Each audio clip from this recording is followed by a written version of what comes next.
Stormers are the first ever winners of the URC, folks. 18 points to 13 over the Bulls. I've just watched this slightly delayed. Got home a wee bit late from Super Rugby final last night. So, yeah. But anyway, this was a pretty... I mean, the cliche is a game of two halves, right? This was definitely the game of two halves. The Bulls in the first, the Stormers in the second. And the man of the match, Deon Fourie, maybe keeping the Stormers in at that first half. But anyway, we'll go through some key events and stats. You guys can let me know your thoughts on the game. It's still a pity they didn't get permission to kind of sell this ground out because, I mean, the crowd was really good. 31,000 people there, very vocal, which was, pretty pleasing to see. It would have been better if the crowd had been full, but, I mean, the 31,000 that were there still certainly made their voices really heard, but they were largely silenced, eh? The Bulls pretty bloody quickly got Forster over the board. It was a maul. Krobela with the offload, and suddenly the Bulls are in front 7 points to 0. And to be fair, the Stormers, despite the fact that the home side looked a wee bit nervous, didn't they? They just didn't look confident. Like, the Stormers side that we're seeing throughout the season has played with a kind of confidence, but not really in that first half anyway, especially the first half, the first quarter, the first half of the first half. Not being able to catch the ball clean, some passes just not going to the man. It was just a bit scrappy from the Stormers guys, unfortunately. They did manage to get a scrum penalty to kind of settle things down. But then the Bulls just won a turnover pretty much straight away after the Stormers resumed their play. So, yeah, not really that much going on for the Stormers. But like I said, Deon Fourie with his turnovers, especially him, but not just him. But, keeping the Stormers alive, really, because the Bulls were being pretty relentless. Berger and Chris Smith peppering the Stormers defenders. Sometimes they were struggling with the aerial balls. So the territory game was really working for the Bulls. The Stormers handling not so much. So, it was not looking that flash. And if I can drop a spoiler from the Super Rugby game, which I watched yesterday, it was kind of a similar story where the away side just... they just look way more confident.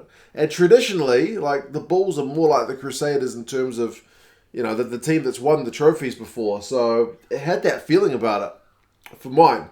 But Stormers did finally get a penalty on 32 minutes. They finally managed to win a clean line-up ball. Bulls conceded a penalty at the breakdown, and then Manie Libbok just missed it. And I was like, oh, Manie, this is just like last week. You can't handle the pressure. But to his credit, I think he comes right. He missed that one pretty badly, but for the most part, I think he comes right. The Stormers did have a continuous period of pressure right before halftime. They managed to get a second crack at the penalty. This time, Manie managed to nail it, so 7 points to 3 at halftime with the Bulls in front. And the Bulls, I think, will be pretty disappointed. They didn't get more out of that first half because they certainly, the territory was 67-33 to the Bulls. And yet they're only going with a 4-point lead, which is probably a bit disappointing from them. That being said, second half, they continue where they left off. Stormers are a bit loose again. They managed to win a penalty to the Bulls, so put it back to a 7-point lead. But this man, who's got his Springbok call up, Evan Roos, goodness gracious me, he scores where he shouldn't be able to score. He's a big unit of a ball carrier.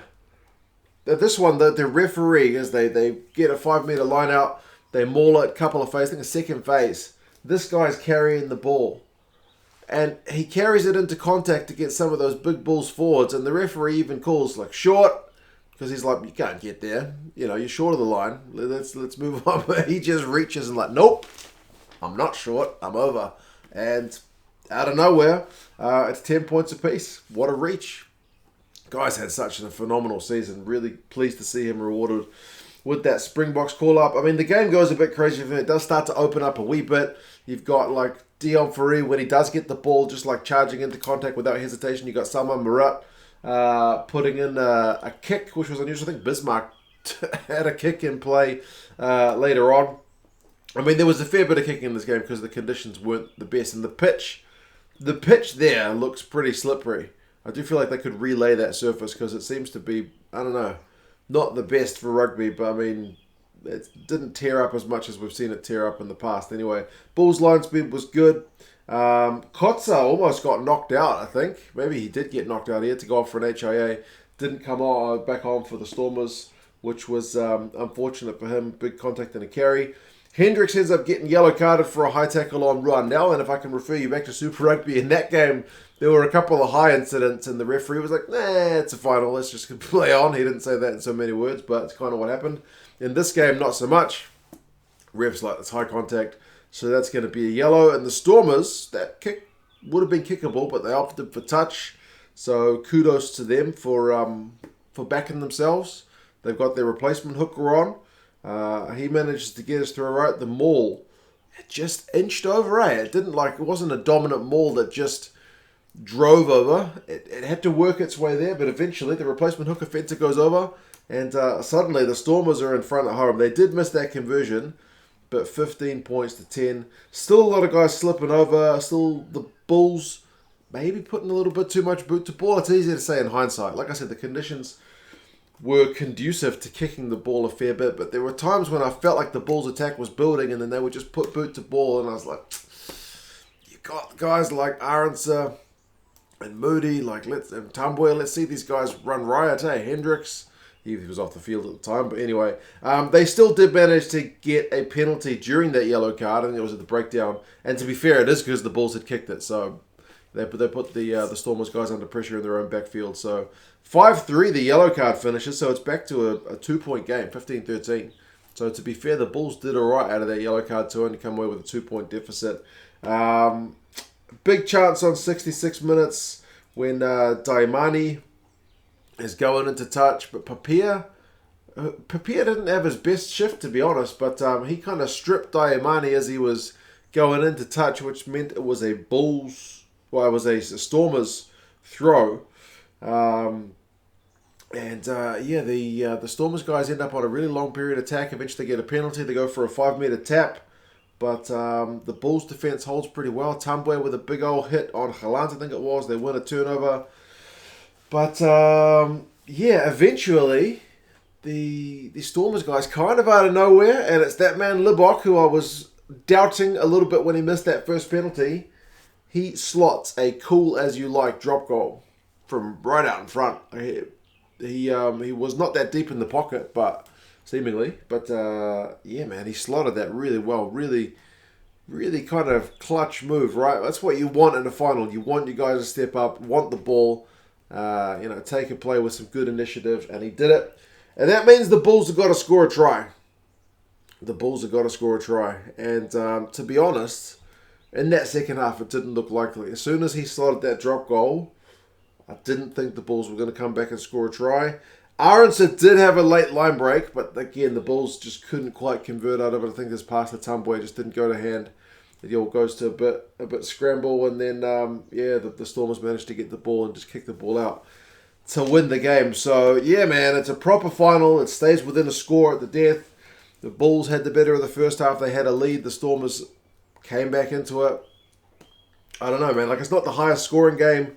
It was a bit wet. It was a bit slippery, but I do feel like that's the kind of game you want as a final. So maybe a bit too much kicking, but again, the conditions were just not conducive to out and out running rugby. We still did see guys, backing themselves, taking the ball to the line at times. The possession finishes 57-43, and the territory finishes 52-48. So it kind of evens up. But remember, the first half territory was all the Bulls. Second half was like 66% territory to the Stormers. So it was an absolute flip on its head. The knock-ons is a wee bit high. 15-7. The Stormers 15. The first half, they just couldn't catch it was like a bar of soap. But again, it was wet. Kicks from hand is 43-41, which is massive, but speaks to the conditions. Clean breaks 2 apiece, so defense is really able to keep both sides kind of relatively quiet.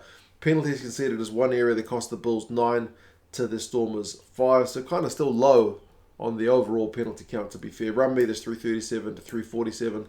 Not much in it. The Bulls just edging it. So, really tight game, as is evidenced on the scoreboard. Deon Fourie gets man of the match. I honestly think without a few of his turnovers in the first half, the Bulls probably go in with at least a 10, 12-point lead at halftime. But he and his teammates keep him in the game. Marvin Orie, 13 from 13 tackles. Good defensive shift. Roos, 41 metres. In a game where metres weren't that easy to come by, remember the total for his team's 337. He's got 41 of them. Beats 3 defenders. So, proper shift. Krobala for the Bulls, 15 from 15 tackles. Sets up the only try of the game for them. Tumboy still manages 7 defenders beaten, but there was a bit of drop ball going on, not just from him, from a few guys. So, yeah, URC final. Done and dusted, folks. Stormers. That's a big trophy. I think I prefer that trophy to the Super Rugby trophy. The Super Rugby trophy is like a rugby ball with a cape, but this is like a proper big old trophy. So, yeah, good to see Stephen Kitshoff lifting that one. Commiserations, Bulls fans. But it was the Stormers' turn this time. Yeah, I think both sides can still be pretty pleased with themselves. I saw Marcel Kotze his post-match interview, and he spoke really well. So, yep, the Bulls will be back. But tonight, it's all about the Stormers. You guys let me know your thoughts on the game. And I am off to watch the Premiership final now. It's been a weekend of finals. You guys take care. I'll talk to you guys again soon. See you later.